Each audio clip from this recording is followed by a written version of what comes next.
This is Where We Live from Connecticut Public Radio. I'm Sujata Srinivasan in for Catherine Shen. Last year, the National Institutes of Health cut more than $3 billion of funding for medical research across the country. Congress is now working to undo those cuts before a January 30th deadline. But for many, the damage is done. Grants were cut, frozen, or delayed. In Connecticut, UConn lost $41 million from grant terminations and non-renewals, and as of January, federal actions have resulted in more than $26 million of research funding lost at Yale. Today we hear how these cuts are impacting the future of medical research. Later, the mother of a pediatric patient here in Connecticut shares her story. Joining us now is Rob Stein. He's a correspondent and senior editor on NPR's Science Desk. Rob, thanks for being with us today. Oh, thanks for having me. Also with us is Professor Evan Morris with the Yale School of Medicine. His research was impacted by the federal cuts and delays. Professor Morris, it's a pleasure to have you on Where We Live. Thanks for having me. If you work in medical research and you were impacted by these cuts, we want to hear from you. Where We Live at ctpublic.org or give us a call, 888-720-9677. And we have both Rob and Evan joining us on Zoom. Rob, we are talking about federal funding cuts for medical research. What are you hearing from researchers around the country? Well, I guess I would characterize it as that this past year has been incredibly kind of tumultuous and in many ways traumatic for many researchers around the country. I mean, they've gone through something unprecedented when it comes to, federal funding for scientific research.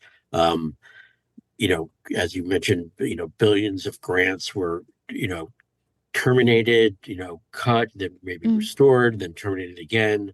And it's just been an incredibly kind of chaotic year for scientific research. I mean, making it very difficult for a lot of projects to continue and making the future very uncertain. So I think people are really kind of traumatized by this past year. And like you mentioned, Rob, it's first there was a funding cut and then frozen and then delays in grants and then some changes introduced, and we're going to get to that in a bit. But there's been a lot of flip-flopping with the cuts and then Congress stepping in to potentially undo that move. But what's the politics behind all this? I mean, where do President Trump and Health Secretary Robert Kennedy want to take the NIH?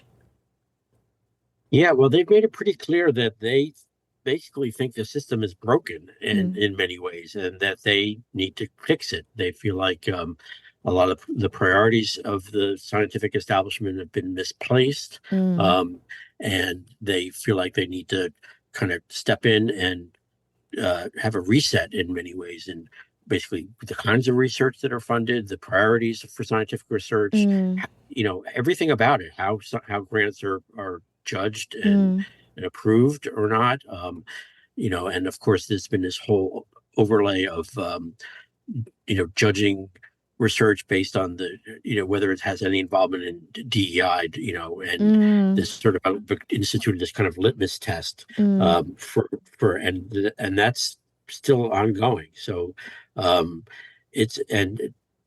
for researchers, and I think a lot of the grant makers, they have to basically are constantly having to kind of read the tea leaves and trying to navigate this new terrain, of avoiding these what has become kind of a forbidden list of words, and when it comes to scientific grants proposals. And talking about reading the tea leaves, Professor Morris, how have you been reading the tea leaves these last several months? Frankly, I'd be happy if I had some tea leaves. I think that there's just been such great uncertainty that it makes it impossible for people to plan. You mentioned delays in funding, which have affected me, and we can talk about it, but even confusion in the messages that are being sent from NIH, which is my primary funder, mean I can't make decisions. And Jay Bhattacharya recently, and I saw on social media, he was talking about how hard it has been to get scientists on board.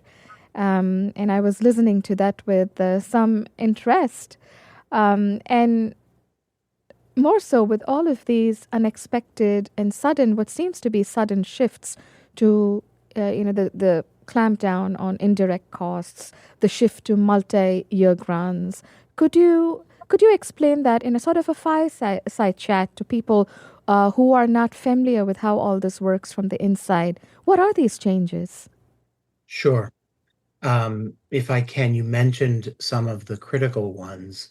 Indirect rates you've probably talked about before, Mm. and they are the money that doesn't come to me in a grant, but goes to the institution. People like to say to keep the lights on, but that's much too much of a simplification. They go Mm. to all sorts of infrastructure that Mm. we need that cannot be part of my particular grant to study and answer a very narrow question. So that's an uncertainty at the university level, which filters down um, to the researchers. Mm. Let's see, what else did you And mention? There's the been, multi-year grants, yeah, which would yes, be in place, I understand, even should Congress overturn these cuts, and that would require a full House, a full Senate, and the president to sign it. So we don't know where that's going. But even if it were to be overturned, I mean, these multi-year grants, I understand, are to stay. And how is that going to? What are these multi-year grants, and how is that okay, going to affect? Why is it getting researchers so concerned? right. So normally, let's say I apply for a 5-year grant and it's awarded. I'm only given a year of money at a time.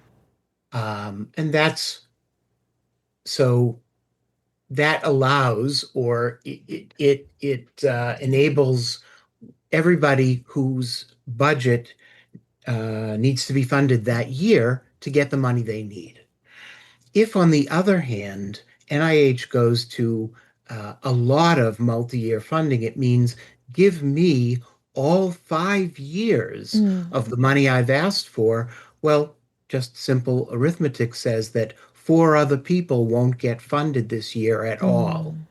Now, it's not unprecedented entirely. I've had 2-year grants where, to save on bureaucracy, the government has given me the money for both years at the same time.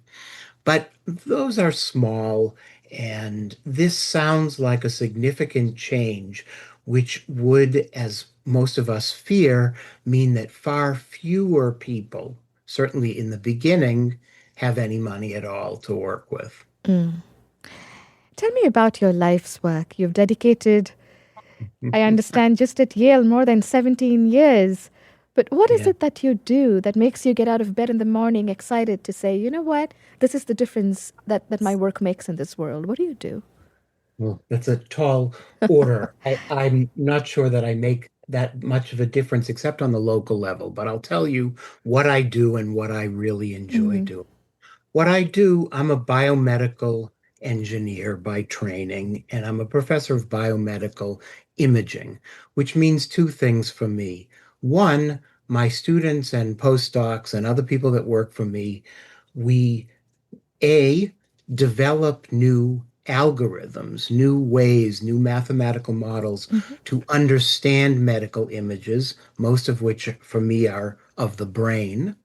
And then we also apply those algorithms to ask basic biological and medical questions. Mm. So that's my, that's my job. That's my gig. What I really enjoy the most, which is related to this topic, is interacting with my students and Mm. postdocs. That's very rewarding. And you've studied in the brain the effect of the stress and its effect on substance use disorder, people with substance use disorder and craving. So these Yes. are, Yeah. it's a critical area of study, given what's been unfolding across our country for years now. Yes. So my claim to fame, as it were, is that my colleagues and I have put people in the PET scanner and asked them to smoke cigarettes. And during that smoking period, we have acquired brain images and analyzed those brain images to identify the particular response of the brain to the substance that that person is addicted to. Mm. And one of the interesting findings, which we're about to publish a replication study, is that the response in the brain of men to smoking their cigarette is different from the response of women to smoking their cigarette.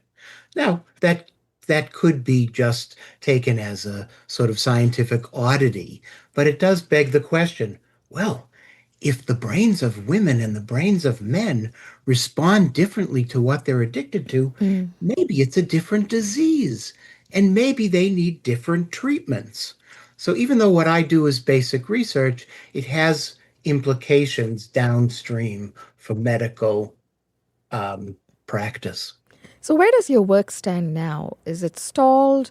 What about your people that work with you, researchers? Are they still in your payroll? I mean, what's the status of it? How deeply have you been impacted? Yes, thanks for asking that. I have absolutely been impacted to the extent that I had to lay off one talented research scientist. Mm. And I still have at least three, four active funded projects, but just the delay. So the layoff was not the result, in my case, of a grant being canceled. It was merely the result of the funding being delayed for 4 months. But during that period that the money was held up, I was in a position where I had to sign a letter saying, yes, I have money for Sarah's salary for next year. And I was unable to sign that letter. And Sarah had to go make a deal with other Mm. investigators. So that was a loss to me. It was a loss to the public because we have yet not been able to publish the results that the public paid us to acquire and to report. And it's a loss to the scientific community because nobody yet can build on what we've done. I'm sorry to hear that. And so, how much of your research funding actually does come from the federal government? Do you rely, for the most part, on the federal government? Yes, 100%. So 100% of my funding at the moment, it's not always been the case, but the great majority has always been from NIH. And I think another important thing, if I could, that people have to understand is that a lot of people like me who work as professors and researchers at big research institutions are on what is called soft money. That means that we depend on those grants for the entirety of our salary, the salaries of all the people that work for us, and to fund the research itself. And so when there's no money coming in, there's no money to spend. And Mm. even though large research institutions like our favorite one Mm. in New Haven have big endowments, that's not money that I can access. I don't have a rainy day fund. Rob, how would you respond to what we just heard from Professor Morris? I mean, he's with Yale, one of the country's largest institutions with a huge endowment. What about the smaller institutions across America? What are you hearing from them? Yeah, I'm hearing a lot of despair, honestly, about the current state of affairs and about the future of basically the scientific enterprise in this country. Um, I think it might be helpful to sort of step back for a minute and just try to remind everyone about how our scientific enterprise system works. I mean, it started after World War II, when essentially the federal government made this kind of, you could say, a grand bargain with academic institutions around the country that this is the way the United States would establish itself as the leader in scientific research in the world. Is the federal government would fund research institutions around the country, universities, research labs, and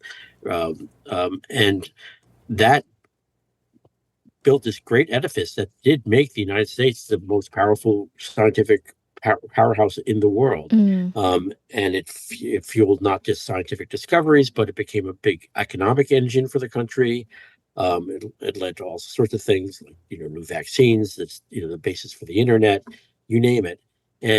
But it was all predicated on this, basically trust that the federal government would be there to support this system into the future, because the way science works is it takes a long time, basically. You have to be able to plan for the future. And a lot of times you don't know where your research is going to lead. And you need some level of certainty in order to do this kind of research. And so the big concern right now is that basically that trust in that system has been shattered. And the question is, can it be rebuilt? And that people are not sure. Rob, has anything like this ever happened in the history of the NIH?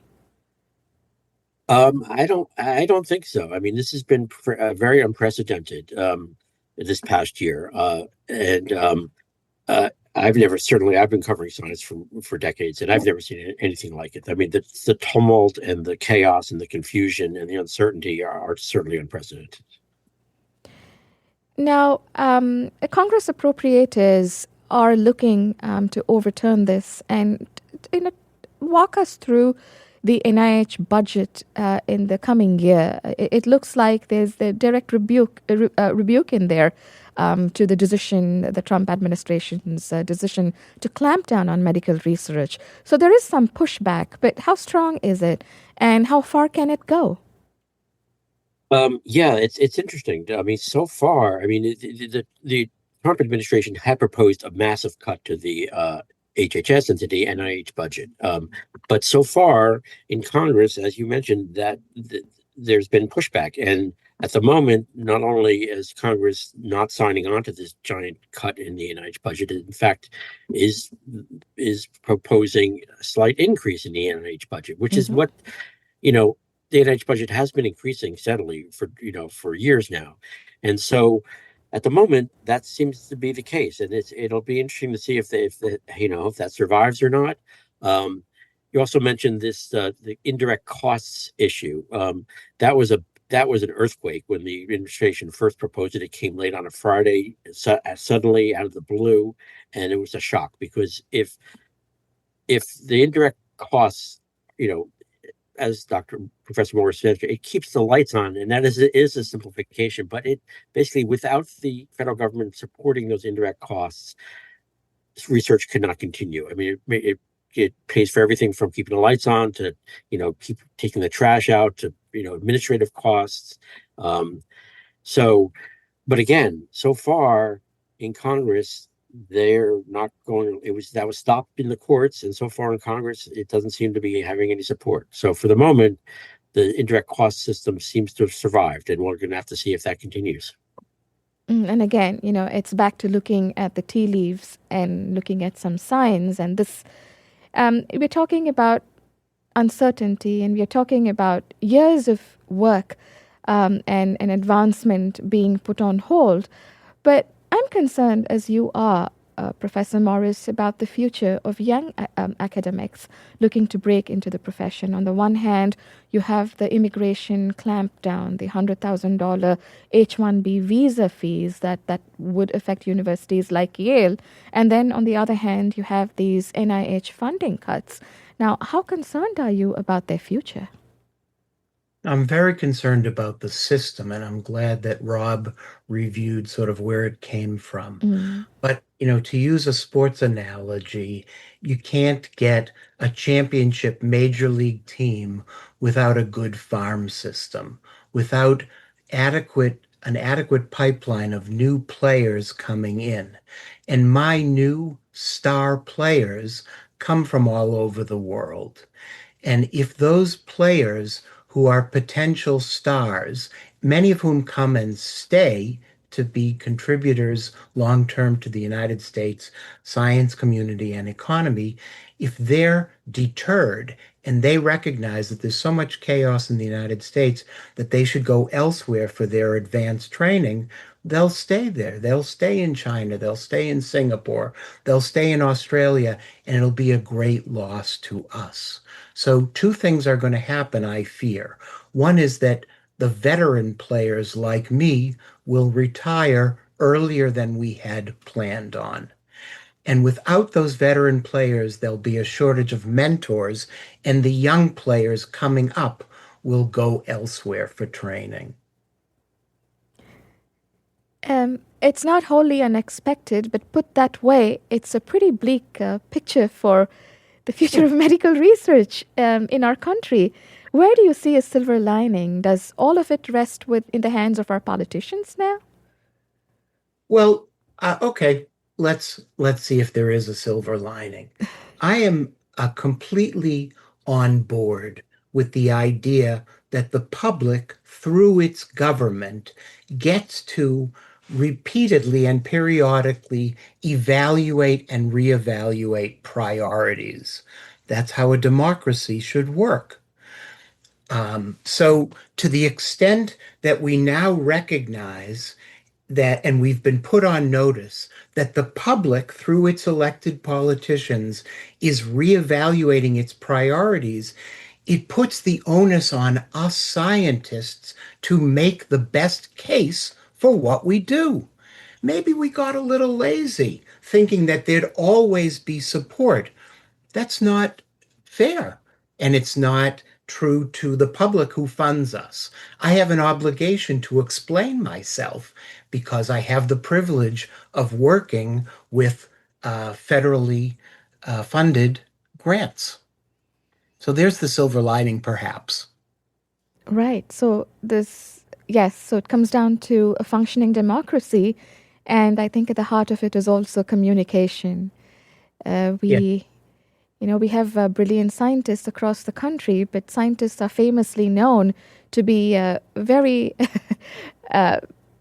very scientific in their conversations, and therefore quite above the realm of people who are not directly associated in the field and don't quite know, wait a minute, what's at stake here? I mean, why should I care? Which is why we are absolutely delighted to have a mother coming up later this hour to talk about, what's really at stake and what exactly research does. So we'll hear Diane later this hour. So how do you plan in the meantime to continue your research, Professor Morris? How do you go to your lab and keep doing what you do? That's a very good question. And I have to say that it's become much more difficult. I still have grants that are funded and will continue to work on them. And I am, with colleagues, looking for alternative sources of funding, although again, a lot of what I do is basic research, so there isn't necessarily a market for it or an obvious funder other than the federal government. I'd like to reemphasize what Rob said, that this arrangement has worked wonderfully, notwithstanding the changing of and reevaluating of priorities.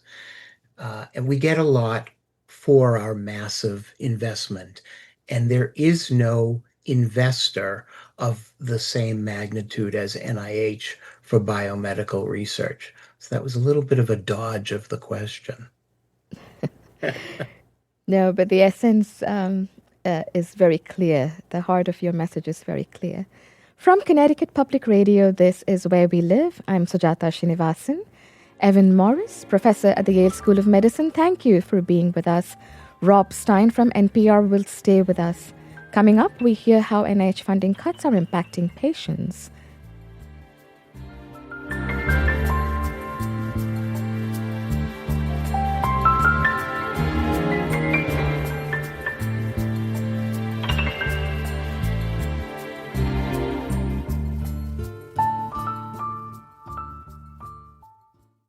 This is Where We Live from Connecticut Public Radio. I'm Sujata Srinivasan, in for Catherine Shen. Still with us to talk about the future of medical research is Rob Stein. He's a correspondent and senior editor on NPR's Science Desk. He joins us from Washington, D.C.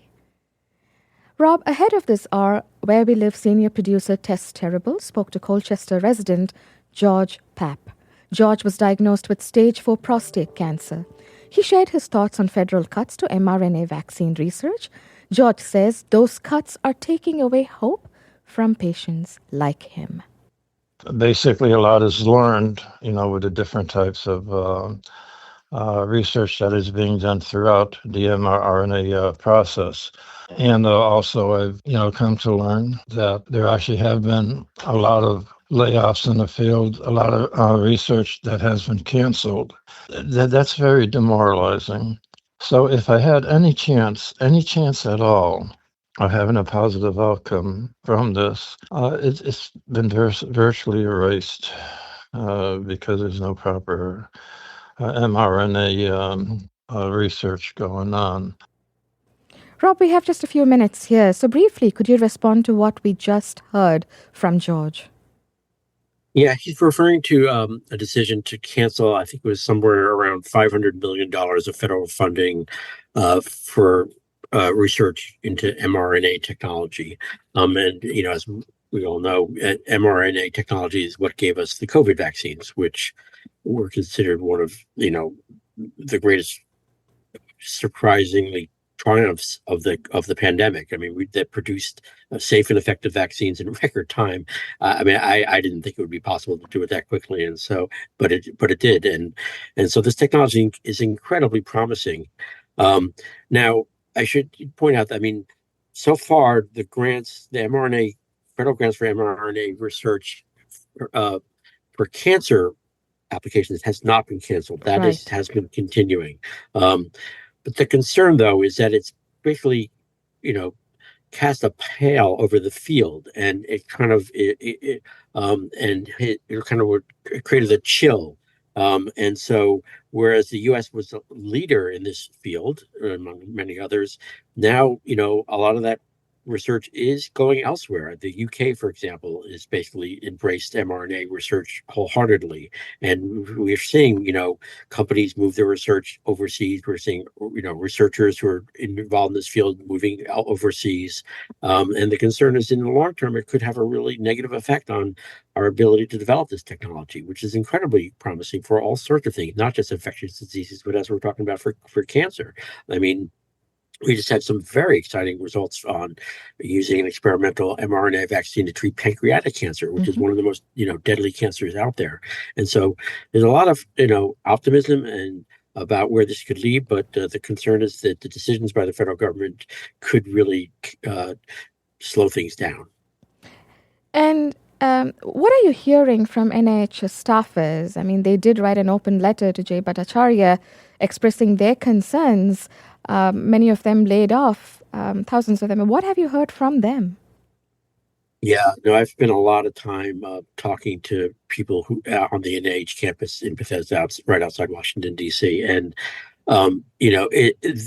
they're just very demoralized, and it's been very difficult because of they've lost thousands of their colleagues have been laid off. They've had they've been a lot of the decisions. They don't know who's making the decisions and how these decisions are being made. A lot of the activities of the NIH have been moved out of the NIH campus and up to HHS headquarters, and they're being made by political appointees as opposed to scientists. And they don't know why the decisions are being made. They're not giving very much explanation for why grants are being canceled.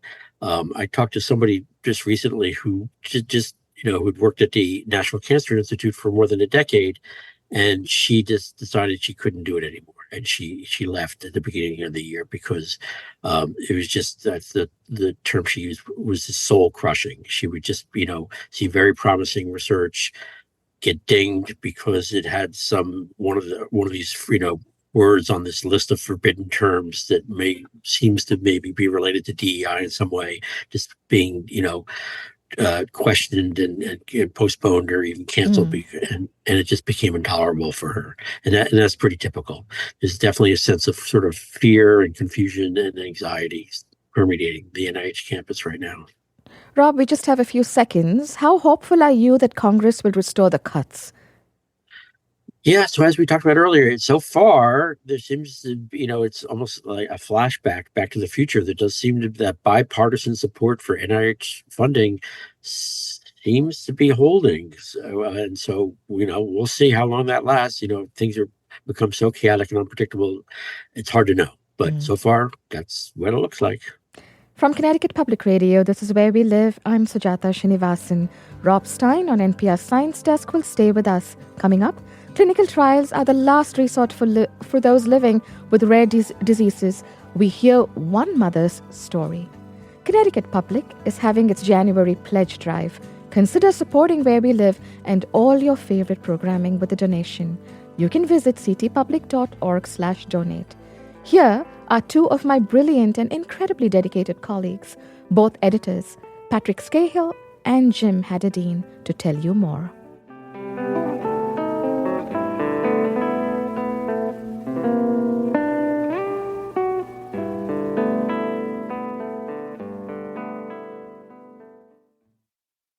This is Where We Live from Connecticut Public Radio. I'm Sujata Srinivasan, in for Catherine Shen. When Alex Owens was a newborn, some strange freckles started appearing on his body. Alex was diagnosed with neurofibromatosis, a rare genetic condition that causes tumors to grow around the nervous system. Last year, the FDA approved a new drug to treat patients like Alex, and today, his tumors are shrinking. His mom, Diane Owens, joins us. Diane, thank you so much for being here today. Thank you for having me. And Rob Stein on NPR Science Desk is still with us. Thank you, Rob. Hi, nice to be back. Briefly, in lay terms, what is this condition? What is this disease, Diane? So neurofibromatosis, or NF as we like to call it for short, is a genetic mutation that causes tumors to grow on nerves throughout the body. It can cause a host of other issues. It affects each patient differently, but it can cause bone deformities and learning disabilities, cancer, deafness, blindness, chronic pain. The list goes on and on. I'm so sorry that you and your family and your child had to go through this. I mean, being a mom is hard enough, and your mom, what was it like to receive that diagnosis? He was so tiny. And then being told that, wait a minute, there's no treatment. Yeah, it's funny. Alex was 4 months old when he was diagnosed, and we didn't know what NF was. So the first thing we did, against doctor's advice, of course, is Google it, right? What does any mom do? And it was terrifying. It was terrifying to hold this child in your arms, knowing you have full responsibility to give them the best life possible, and then be facing the challenge that there is nothing you can do to help this child. At the time, there were no treatments, there was no medication, there was no advice. There still is no way to predict a prognosis. So that symptoms can range from mild to fatal, but you don't know where your child's going to fall on that spectrum. So it was humbling and terrifying. What were those years like for Alex? How did it impact the quality of life? Well, Alex has never known life without NF. So he has nothing to compare it to, but I do. And so does my husband, his dad. And we had a child, an infant, a toddler going for MRIs every quarter. So 4 times a year, we were schlepping off to Philadelphia, staying overnight, watching him get anesthetized, watching him not understand the medical world around him. And then when he was 2, we found his first tumor. So the doctor visits became more aggressive. So we were seeing up to 11 different specialists to treat different symptoms that he had, and just watch these tumors grow. As he got older, it became a little bit more challenging because then the pain came along with the tumors. Mm-hmm. And then he started to become very aware that he had things that his friends did not. He understood that that he experienced life and physicality and sports differently than his friends, to a point where he just stopped participating. He was afraid, and I don't blame him. How old is Alex now? He's 13. And then something changed in this trajectory. The FDA last year approved a new drug for a neurofibromatosis. And what's life been like for Alex since he started the treatment? Oh, they sure did approve that drug, and it has been nothing short of a godsend. Alex started his chemo in July, end of July last year. We were warned up front that not to expect any measurable differences for about a year. And within 1 month, his first round of treatment, we saw a reduction in the size of his tumor that was 1 centimeter, which was significant. And since then, his tumors, plural, have continued to decrease. His self-confidence has just exploded, which for a 13-year-old in 7th grade really says something. He ran cross country this fall, and now he's playing basketball, which is arguably his favorite sport, that he stopped playing about 4 years ago because he was afraid of his tumors getting bumped and hit and falling down, and the pain that just would shoot across his body at unexpected times can affect how he felt other kids would see him and how he would perform. And now he has that confidence, and he's got his life back. I mean, he's your typical 13-year-old. What an extraordinary kid. I mean, the minute this marvel of a drug hits his body and his tumor shrinks, he decides to run. Yeah. He's just waiting to go. He's just waiting to go on life. Yeah, he really is. And I think that's maybe part of the story that people don't realize. So when you hear about these trials and you hear about these new drugs, and it's like, wow, that's wonderful. And it is wonderful that these tumors will shrink, that these children have a better life projection. But I think what people miss out on is in the moment, how they've regained their childhood. And it doesn't just affect him, it affects his brother, who's had to watch his little brother struggle, who's had to feel like he needs to protect him because his younger brother's getting bullied. Us as parents, right? Your heart breaks to see your child be the one that's left out, or to have your child feel like they cannot participate, that they're not able, that they're not worthy, that they're not good enough. And to have a medication that heals him enough physically, he still has tumors. He still has issues, but they're so much more subdued now that it has given him a world that he didn't know existed for himself. Diane, we have just about a minute left. So Alex's medication was possible because of drug research. How do you feel now with all the cuts and this uncertainty? Oh my gosh, I think Rob used the word soul crushing earlier in this segment, and that's the right word. I mean, when we started this journey, the only thing we had was hope in research. And that research delivered for us. That research delivered for us within 10 years and significantly. So now to have that funding cut, not only have you impacted our family, right? But you're looking at something that affects 1 in every 2,000 people, NF, so almost 4 million people worldwide. And that's just one of the 7,000 rare disorders that are impacted by these funding cuts. So it takes my breath away. It's like getting punched in the gut. Mm-hmm. Rob, very briefly, could you respond to what we just heard from Diane? Yeah, I mean, this is just one story that's both heartbreaking and uplifting at the same time. But there's been, I think one recent estimate was that something like 74,000 patients involved in clinical trials have been affected by all the turmoil and tumult with NIH funding. So you could just imagine what that must be like for all those families out there that have been going through this roller coaster. As they've had their hopes raised and then dashed again as the funding became uncertain or was cut. Diane Owens, thank you so much for being with us today. Also with us was Rob Stein from NPR Science Desk. Rob, thank you for your time. I'm Sujata Srinivasan. Tess Terrible produced today's show. Isaac Mars was our phone screener. Technical producer Dylan Reyes and Eugene Amatruda. Connecticut Public is having its January pledge drive. Consider supporting where we live and all your favorite programming with a donation. You can visit ctpublic.org/donate. Thank you for listening. Be well.